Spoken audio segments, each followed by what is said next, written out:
Hello and welcome to the mill. I am your host, Dusty Crane, and welcome to 2022. It is January 1st as of today, this going up. And I really, this is usually my time of year when I talk about the year that was 2021. And man, I'm good with just forgetting about it. But from a Stonemaier perspective, it was a good year. Usually I take notes through the year and, we'll talk about the things that happened. But this year, Jamie did such a good job on his own. He blogged about it and I looked at it. It goes bullet point, bullet point, bullet point, bullet point. Okay, well, those were the things I wanted to talk about anyway. So we're going to use his blog post. I'll go ahead and link to it in the description. And I'm not going to read it word for word or else what was the point? But I did want to, kind of comment on some of the things as a fan, as a creator who focuses on Stonemaier stuff, and just kind of go after it. So let's go ahead and look at 2021's year in review. The blog that Jamie posted in January, they added a bookkeeper to the staff, and Jamie started experimenting with the anniversary sales. So when he would say, they started with Euphoria and said, hey, this is the birthday of Euphoria this week, why don't you go ahead and, if you haven't played it in a while, give it a play, post some pictures. And Jamie regularly shares these on Instagram. If you happen to follow him there and you tag him, you might find your picture ends up in his story reel. It's just a way to, I guess really just, say, hey, the guy who made this actually saw my picture. That's cool. So that continued throughout the year as different titles hit their anniversaries. Like, hey, how about a game of this? How about a game of that? And it was actually kind of fun because I don't think I did all of them, but for most of them I did. If he said, hey, there's we're at the anniversary of Scythe, we're at the anniversary of Viticulture, whatever it was a nice little kind of prompt or poke to get that game to the table again and just remind me what it was that I enjoyed about it so much the first time. In February, the Red Rising announcement was made. Stonemaier Games' first IP-related game was announced. He mentioned that he actually did donations for the pre-order signups, and so for every person who said, hey, just let me know when this thing is available for pre-order, and they sent $10,724 to the ACLU, which is very, very cool. Jamie mentioned that during pre-order there was 9,535 copies sold, and as of now there are 120,000 units in circulation, in part due to something that happens later in the year, but I'll get to that in just a second. In February, Jamie also mentions the focus that they decided to put into the BIPOC, the initiative, is the word I was looking for, that they stated, that in order to bring more, BIPOC people to the hobby, you have to make space for them.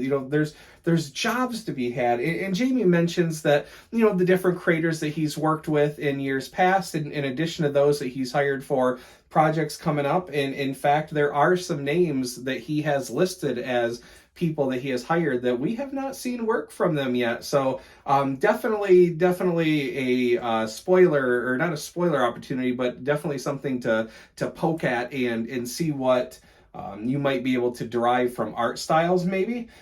So that was February. In March, Australia and New Zealand stores, Stonemaier shops, came to those regions. So in all, they created commerce storefronts for Australia, New Zealand, Canada, and Europe. Obviously, US and worldwide is represented, but in terms of actual storefronts that operate out of those areas to help with tax relief, to help with supply chain, the Australia store is going to have different stock than the US or worldwide store, or different stock than the Canada store. And so this was just a way that people that are ordering in those regions to actually see what's available to them. And March was also when Jamie started experimenting with giveaways. Now, giveaways, for me, Mr. Ignorant, I'm not exactly sure how board game businesses run. It seems to me that giveaways tend to work best when you are trying to build brand recognition. certainly when you're massive, you can afford to do giveaways. They're more costly to smaller companies, just due to the fact that you're not typically bringing in as much. So I mean, it's no big deal for McDonald's to give away French fries or a cheeseburger. A much bigger deal for a small board game company to give away a copy of their game that costs them $20 or $30 to produce, depending on the retail cost. So he experimented with Gnarly Carly Gaming, and they went ahead and did a contest where Jamie sent some eggs, some of those speckled wingspan eggs, over to her, and she put it in a glass, and there was a giveaway contest. Who could guess how many eggs were in this cylinder and or cup or whatever it was. In any case, you had to guess. And if you got it right on, there was, the ability to win it just outright. For those, I think, that were like really close, there was a 25% off coupon. And even just for participating, there was a 10%. So there really were no losers. And, I think Jamie indicated that was something that he liked, that there was something to look forward to additionally, that even if you didn't win, there was something in it for you. Which certainly brings joy to tables, right? Let's talk about April. In April, Jamie mentioned ambassador applications. They went ahead and made mention of their mission statement again, and how they want to be inclusive of people and what that looks like. And basically, there was another questionnaire that went out, and if the views that ambassadors hold is in direct conflict, not where you don't see 100% eye to eye, but if it was a direct conflict, then maybe they were not the best people to represent that company in that capacity. Now, that's not to say, hey, don't buy our games, don't play our games, nothing like that. It's just, I'm gonna use a crazy radical example because I think it illustrates the point, but still, there's less, gray. Let's say that you are a guy who hates women. There's really not any question, I don't think, that that's wrong. That's not inclusive. That's, the opposite of inclusive. So all the Stonemaier, I guess, in that instance, if that was what Stonemaier was saying, hey, we support women in the hobby, and you're like, no way do women belong in this hobby, then Stonemaier is saying that, that you should not be somebody that is an ambassador of their brand. That's all. And so, they went from, and really anybody could become an ambassador, right? So that narrowed down a little bit. Some people got invited back, some people didn't. But, maybe if you are somebody who doesn't like what Stonemaier is doing in the direction they're going, maybe you didn't really want to be identified in that role anyway. So that was something that happened in April. Also in April, Stonemaier started working with, in my opinion, probably the best board game photographer out there right now, without question, at least without question to me, and that's Tim Chuan.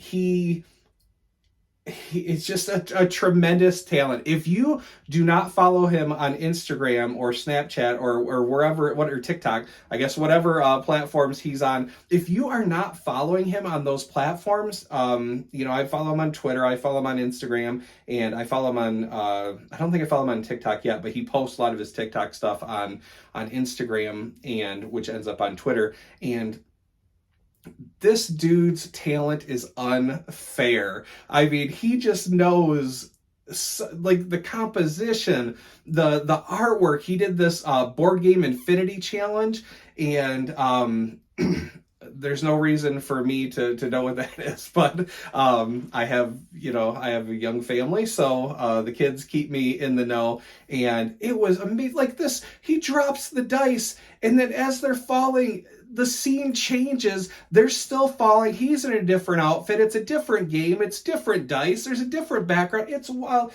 Tim knows his stuff. So when Jamie started going to Tim in April for board game photography. I was stoked, and I still think it was a tremendous idea. The next thing we have in May, getting into May 2021, Secrets and Soirees Between Two Castles was announced. They sold 852 copies during pre-order, but now there are over 9,000 units in circulation worldwide. Secrets and Soirees was a great expansion for Between Two Castles because it added a solo mode, which is important to some people, especially during the pandemic. There are people that they lost access to their gaming group.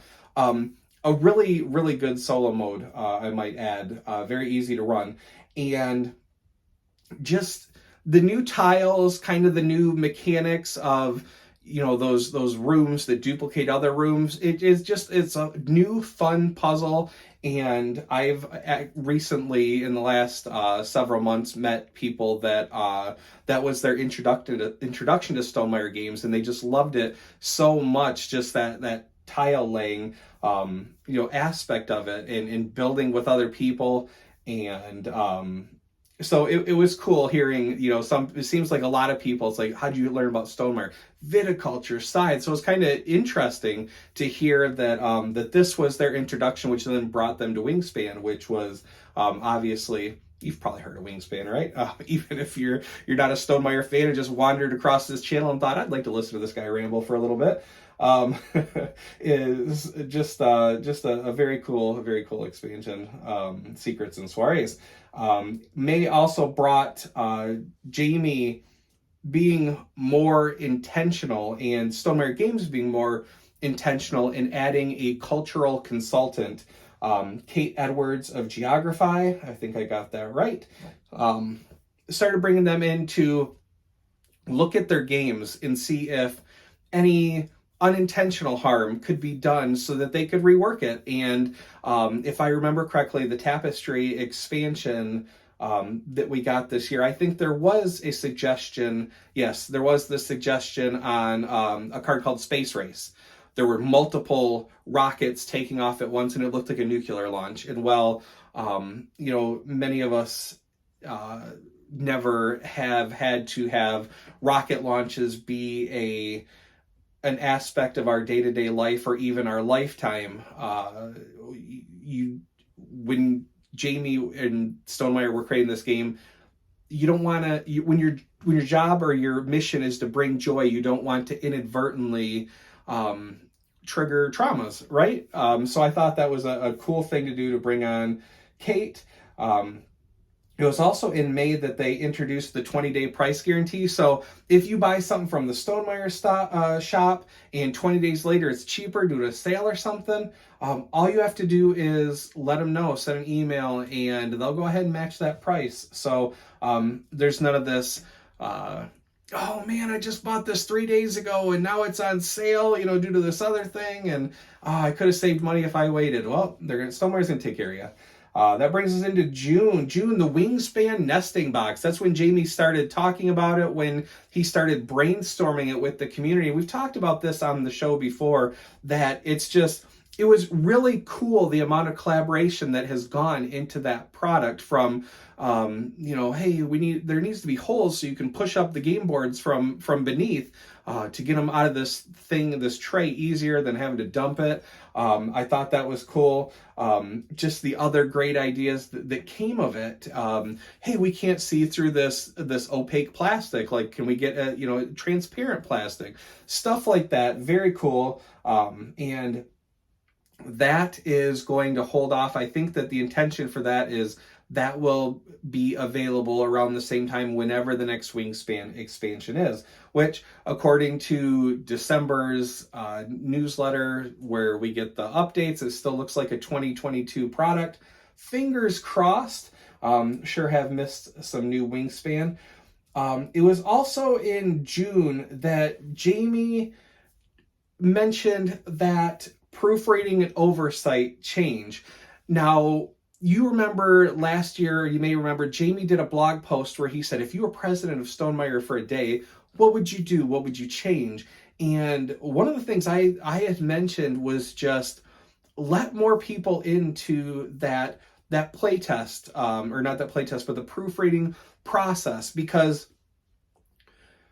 there are people that predominantly do their game, I guess, production and selling on Kickstarter. These people, the people that are buying the product or are helping back the product, because Kickstarter is not a store, right? Those people already need an idea of what that product is to know whether they want to back it, whether they want to be a part of it. And so there's no surprises. Stonemaier likes their surprises. So Jamie doesn't want to talk anymore. Like with Charterstone, like there was all kinds of details on the Stonemaier blog. I think Jamie mentioned for years. Maybe it was a year, maybe it was 2 years. I don't know. In any case, it was out there for a while. So it's possible.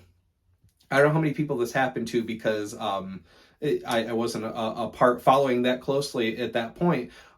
But there's the possibility for people to be like really excited about it. I want this now. And then over time, you kind of cool. You've seen the artwork, the things that usually are like, ooh, the components, these things that usually spark just that happiness and like, oh man, I gotta have that.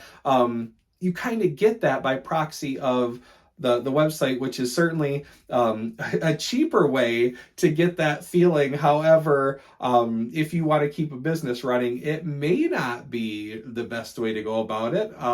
But in any case, I just, the people that, wow, that was a long way to get to the point of the people that are involved with Kickstarters and they offer to proofread. You have hundreds of thousands, maybe thousands of eyes on this document, the final rules, and you have so many eyes on it, and there's that opportunity to catch stuff, that may have been missed. But, with the process Jamie used before, there was a lot of, take a look at this. Okay, cool. Thanks so much for the help. Bye. And, I just said, have a team of people that are dedicated, that they're very interested in serving the company in this way. And let these people have multiple looks, because there have been mistakes that have sprung up after another process. Someone else took a look at it, or maybe when things were getting laid out, something fell off or something disappeared, or whatever the case may be. The more eyes, the better. And Jamie took some of my ideas to heart and made it even better. I think Jamie just might be a terrific collaborator. Like you hear, he's a game designer but a developer, and I think he's said a couple of times that he really likes that developing role too, because the designers are still heavily involved, but he's able to bring some of his breadth of knowledge and help flesh out certain areas. And I know Elizabeth has said that just recently, like she was on a road trip, she was on Twitter, ask me anything, and one of the things that came up was what are you, I think it was, thankful for, or like what in game design, and she mentioned one of the things that she was really thankful for, that she was appreciative towards, maybe in Wingspan, was the amount of time that her and Jamie worked on Wingspan before we ever knew anything about it. The work that took it from, was it Bring in the Birds? I can't remember what the original title was. Whatever took it from that game to Wingspan that we know and love today, like that time was very valuable. So very cool to see that collaborative process. In this case with the proofreading, Jamie took just a little idea I had and ran with it and made it certainly better than I would have come up with. Jamie also started working with librarian and gamer Jen Bartlett, and this was in June, to kind of talk how libraries bring in games to the people. And Jamie announced, I don't know if he just announced it, but actually I think he said he did make a way for libraries to buy games basically at cost, as a way of, I guess, there are people that board games, even these hobby board games, are financially out of reach, and libraries serve a very important role in communities to kind of remove that barrier that games, we know as gamers, we know the benefit, the way we think, the way we look at problems, or the way we look at situations, in front of us, and devise a plan based on those factors around us. And so public libraries are very important to serving communities and serving people that might otherwise not have that exposure to our hobby. And of course, we want to expand the people that are a part of our hobby, and public library is just a great way to do that. In July, after a ton of hard work from Alex Schmidt, who is also the co-designer of Red Rising, Stonemaier Games made their way into Target stores, into brick and mortar stores you could walk into, which I understand, board game stores or whatever, but like a big retailer like Target, to get their games there is pretty cool. Like, even if you're not going to offer like a scythe or something with a big ticket heavy price, it was still cool to see them get Red Rising and Wingspan there. I believe that's it for now. I'm trying to remember. I don't think I heard anything about Rolling Realms just yet. I would imagine that might be a good fit, but I don't know. So Target showed up in July. Viticulture showed up on Board Game Arena. Now, Board Game Arena is, if you're unfamiliar, check it out. It's so nice to be able to play just a ton of board games with people online, and it's in a web browser interface. Tabletop Simulator and Tabletopia, they're great platforms. I like them both for different reasons, but there is a learning curve to doing it. And not only is there a learning curve to the platform itself, you're also in a scenario where you have to know the rules. And one of the things that Board Game Arena does is you get a very easy to navigate point and click interface, but that you're used to in a web browser, but you also, the rules are enforced. So there really is no playing it wrong. Now, there are, depending on the game you're playing, you're going to encounter bugs. It's a software product, but the Board Game Arena has done a fantastic job of, the people that are looking over those titles, making those changes, and just, providing an excellent, game experience. And you can either play with friends you have, or you can just jump into a random game. You can do it turn-based. You can do it in real time. There's all kinds of options. In any case, July brought Viticulture to Board Game Arena. Now, I think it was a little bit difficult to begin with to get these games on Board Game Arena, not just due to the games themselves, but that these games have already been licensed out to digital, to digital partners. Scythe, certainly, they're with Knights of Unity and Asmodee. And then you have Viticulture, which is with Digidiced. You have Wingspan, which is Monster Couch. You have all of these different games with all these different digital partners. And so the fact that Viticulture made it onto Board Game Arena, very cool. We later will get Tapestry is actually out there in beta. There are some bugs, but they're getting worked out, and it hasn't stopped us. We've played a couple of games out there. The thing is, I'm just as bad on on the digital platform as I am on the analog, but that's okay. July also brought signed cards to the Stonemaier web shop. Now, Jamie used to go to at least Gen Con on a semi-regular basis. That ended several years ago. I actually got to meet him on the very last year he was there, which was super cool, and actually what I think prompted the creation and the starting of the mill.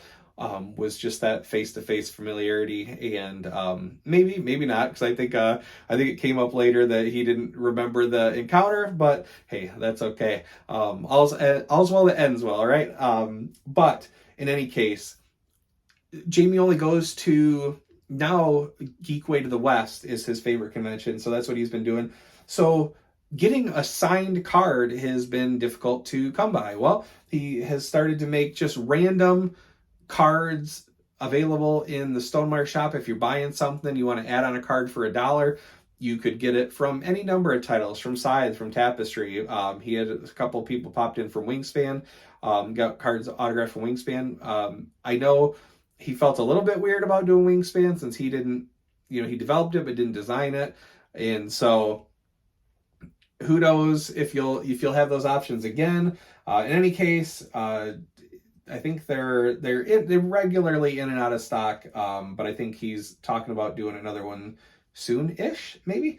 August, Rolling Realms was announced. That was something that, started as a print and play and went from there. The actual physical final retail version of the game is, you still obviously very much that print and play DNA, all the similarities between, but just how nice it is to have the different realms on individual cards, and you don't have this full sheet in front of you, like providing all this, oh, which realm am I doing, or just this noise that your brain might be hopping over to this other, like the design of that, and you're like, just all these distractions. Just having those 3 cards for the realm you're playing with out there at a time. Super cool. The coding on it works well. The markers are good markers, and so that was the announcement, is what came out of August. There was also a Slate article written about Elizabeth Hargrave and Wingspan in August, and it was a really good article, but I think some of the misunderstandings of the board game industry from the writer of the article some of the content seemed almost as if, and this is my take, this isn't anything that's been communicated to me or anything like that, it almost seemed in certain, if you were to take a sentence out of context and out of the paragraph, it seemed almost as if the way Elizabeth's contract, or the way she was working with Stonemaier, it almost seemed as if it was predatory. It's it almost seemed like Elizabeth had to jump through hoops to ultimately make Wingspan as good as it was. Go back to the drawing board for a year unpaid. Well, most people that are game designers, that's unpaid time when you're developing your game, unless you work for a company that is, producing games, and then you probably get a salary, and probably a cut of the stuff that you produce. But in any regards, or at any rate, it was a really good article, a great focus on Elizabeth, which continues to be one of the shining lights, in my opinion, of board game personalities, of designers who have this belief, whatever their core belief is, and vocally stand by it and eloquently present it. Certainly a skill I would love to have, but I'm glad that Elizabeth got that focus and that time. Great write-up, and Jamie links to it in the blog. I'll link to the blog so you can find it there. Again, that was August, and in August, Jamie backed a game on Kickstarter called Everborn Games, and Earthborn Games was the company, and the name of the game, I even backed it. Now I'm drawing Earthborn Rangers or something like that. I'm drawing a blank on it either. But anyway, the whole focus of the Kickstarter campaign was, how can we make this game about environmentalism and exploration, and maybe like this world after an event where things have been maybe fallen, and how can they make games that are eco-friendly and what is the word I'm looking for? Goodness, I don't know. Eco-friendly, renewable, I guess, is as kind to the environment as possible. And the focus in that Kickstarter campaign on that really encouraged Jamie to reach out and start talking to them about some of the things they've discovered, so that Jamie could take back stuff to Panda and start talking about it.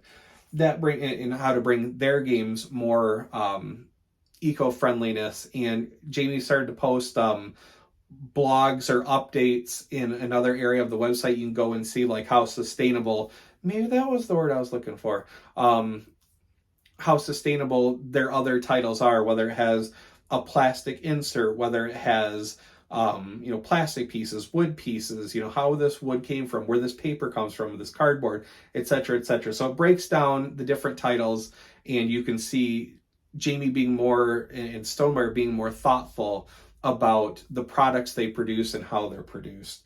That brings us to September, Design Day at Pieces Board Game Cafe in St. Louis. That is going to be a highlight of my year because I spent so much time isolating with my family and trying to keep my contact or the possibility of COVID out of my house due to the fact that my girls were believed to be unable to vaccinate. Long story short, they felt very strongly that they wanted to try again. We talked to our doctor. The doctor was on board and they were able to get it. So thankful for that, thankful for that vaccine. And I guess I will take this moment to just say, if you haven't got your shot, please do so for yourself, for the people that love you, for others. And that's all I'll say about that. September was also an opportunity for Stonemaier to find out that some of the fonts in some of their games, they didn't have the proper fonts or the rights to the fonts to do everything they were doing with it, whether it was printing for commercial use or something like that. I don't know if it was a for use in digital games. I don't know. In any case, it was quite an expensive lesson. Fonts, who knew?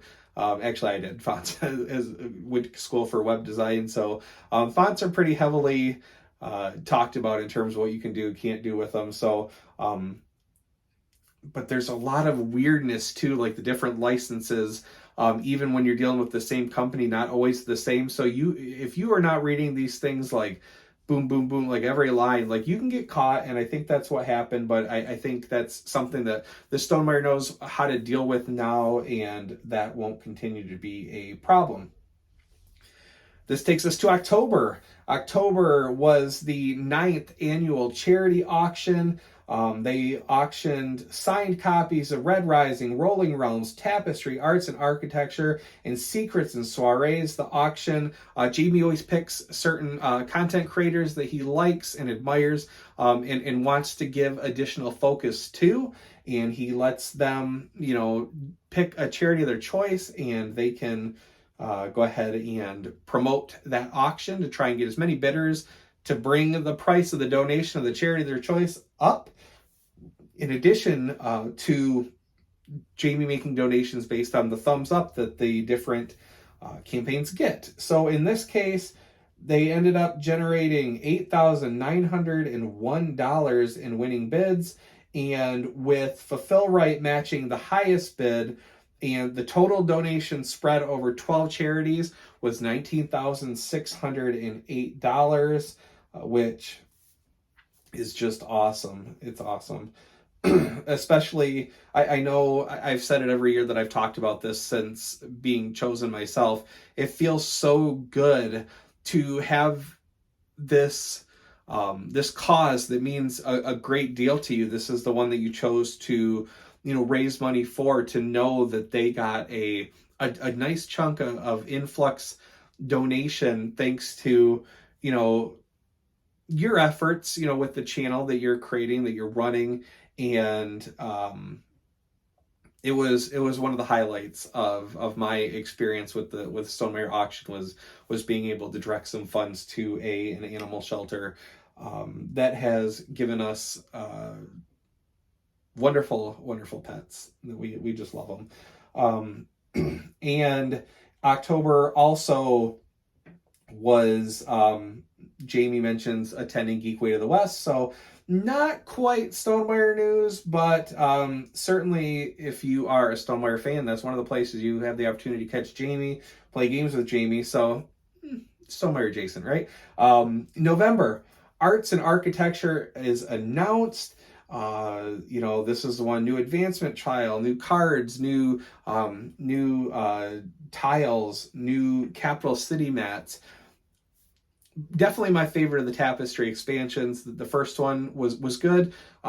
This one was just like above and beyond due to the fact that we got a new track, we got new card types. It felt like a nice expansion to Tapestry. And Jamie mentions that during the pre-order period, they sold 3,543 units, and the retail release date will actually be on January 21st. So that number is going to climb once that goes to retail. November was, well, the story of November is certainly freight shipping woes. Freight shipping has been a burden all through the year of 2021, but in particular in November, is they were expecting arts and architecture to arrive, and ships started queuing up outside of ports, and having inspections was taking forever, and then they had containers buried under containers, and then some of that stuff clears, and there's other stuff like there was some storms in Canada, and mudslides and washed some major highway away that these trucks move on, and slowed things down. So just shipping woes were really evident in November when Stonemaier was trying to get that last minute push, something you wanted to get Tapestry as a gift, the arts and architecture expansion. There was a little bit of headache getting Rolling Realms, I believe. So Jamie, just in this little blog here, he mentioned, and this is stuff I wouldn't have, I guess, if I was doing my notes, but he estimates that freight shipping, the crisis, just not freight shipping itself, but the hullabaloo all around it ended up costing them $1 million in profits in 2021. There are certainly not a whole lot of companies in the board game space that could take a hit of $1 million in profits. And so really hope that clears up in 2022, and that we can keep Stonemaier around even longer. Pardon me. I guess we have reached the end of my voice here. 37 minutes in. I am sorry. December. we're tying it up here. December. Terra Mystica Realm. Who is Rolling Realms being the most meta of the Stonemaier games? Who expected non-Stonemaier games to end up in play? I didn't. And then Terra Mystica happened, and all these communications with these other companies have happened. There have been some companies that have just outright said, no, we're not interested. Don't do a realm based on our game. But there are also some that are in favor. So really looking forward to what that might entail, what that might look like, what new Rolling Realms we might get. We're still going to get a Rolling Realms promo realm. It's just wild. The meta of the meta. So Terra Mystica was the first non-Stonemaier game featured, and that is available now. You can pick that up with Rolling Realms coming next, the promo pack. Wingspan, darling Wingspan, crosses the 1 million copies sold threshold. That is stunning. I'm super happy for Elizabeth. I'm super happy for Jamie. Super happy for the artist, for Anna and Natalia.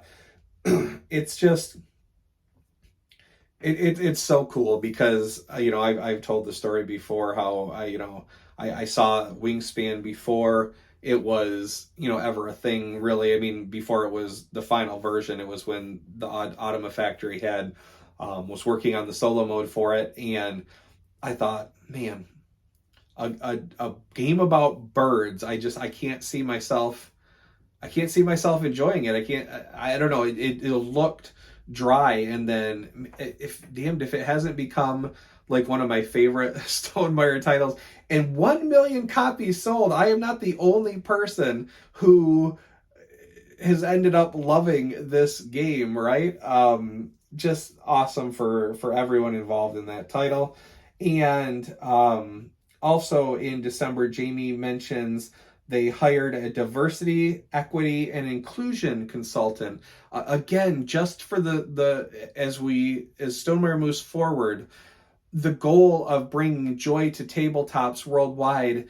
Part of that mission is the intention was always to do no harm. I have no question about that. I don't think ever has really, not just Stonemaier, but really any game or any company aside from somebody making weapons, I suppose. I don't think that the intention is ever let's do harm, but harm still happens. And so and not and part of it is blindside. Part of it is if it's not something, maybe it's something you're aware of, but because you don't deal with it daily, it's not on your mind daily. It's very common for people to have blind spots as a result of their lived experiences not matching everyone else's lived experiences. And so having somebody whose sole job is to be familiar with all these lived experiences and to try and make sure that that mission of bringing joy to tabletops is always achieved. I think that's was a fantastic addition to Stonemaier in 2021. So that brings us to the end of 2021. Let's go ahead and very, very quickly, because I have talked your ear off for much longer than I intended to. Let's talk about what we can expect in 2022. The 2021 Stonemaier newsletter in December gives us an idea of the retail release dates of stuff that as of December, what Jamie had pictured going forward. So we have Tapestry Expansion 2 being available in retail in Q1, but Codename Sale also shows retail availability in Q1 of 2022. If this game is not buried like the others, I think we're going to start hearing about Codename Sale very, very soon, and I would not be the least bit surprised if we don't hear about it next week in the January Stonemaier newsletter. If this thing is to come to retail in March, it probably has to have made it to Stonemaier Champions by February, and there's usually like a 2 or 3 week time period where Jamie's talking about it before pre-orders, right? So I think we hear about it very, very soon, and I am excited to be able to talk to you about this if it is what I think it is. Because again, even though I get sent pre-release or pre-review copies or preview copies, I don't know that the game necessarily ties to a code name. It could. If it is, super excited to talk to you about it, and it will be the first game that we actually had the full new proofreading process a part of the equation. So hopefully, fingers crossed, this will not be one of the titles where Jamie immediately has to go to the next print run and say, we need to change this or change that. Man, it would be nice to just have something that's just perfect right from the get-go. That's the mission. We are human, and there are bound to be mistakes or maybe clarification that comes, but fingers crossed not. Hopefully it's just good. It's good, which has always been the plan. It's always been the plan, but hopefully, fingers crossed. This one, I'm excited for this one, to be able to kind of see the fruits of our labor, because obviously we looked it over, we thought, man, all right, looks good, do it, hit print. But now that idea for me is sinking in, that it's like soon there will be thousands of people that will take a look, and so we shall see. Q2 2022, the viticulture expansion it's a lot of green. It's close. Q2. Really eager to see what that is about. The last two items that are for sure showing up here on the chart are Wingspan Expansion 3.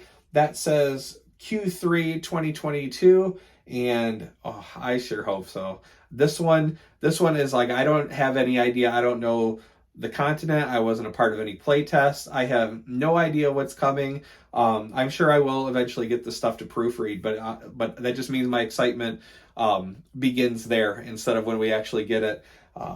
So very excited for the Wingspan Expansion 3, whatever continent.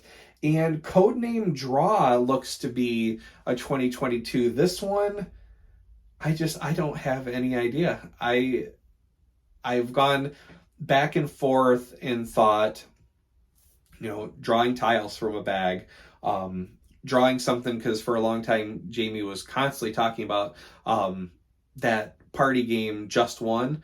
It seemed like they were playing that all the time. I was like, okay, well, and then there's a part of me that was like, okay, Rolling Right. Now they did that with Rolling Realms. So Codename Draw, no idea. No idea. I was super excited for it being a Q4 2022. I have to imagine I would see the files here pretty soon, but we shall see.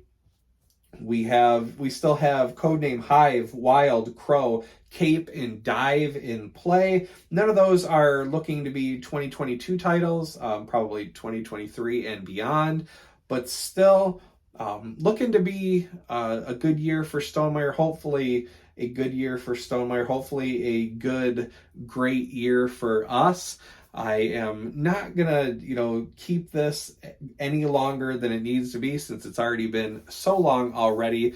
But thank you for being a part of my 2021, and I hope to see you more in 2022. And yeah, that is all I have for you this time. Until next time, Happy New Year. Take care of yourselves and each other. Thanks for watching. Bye.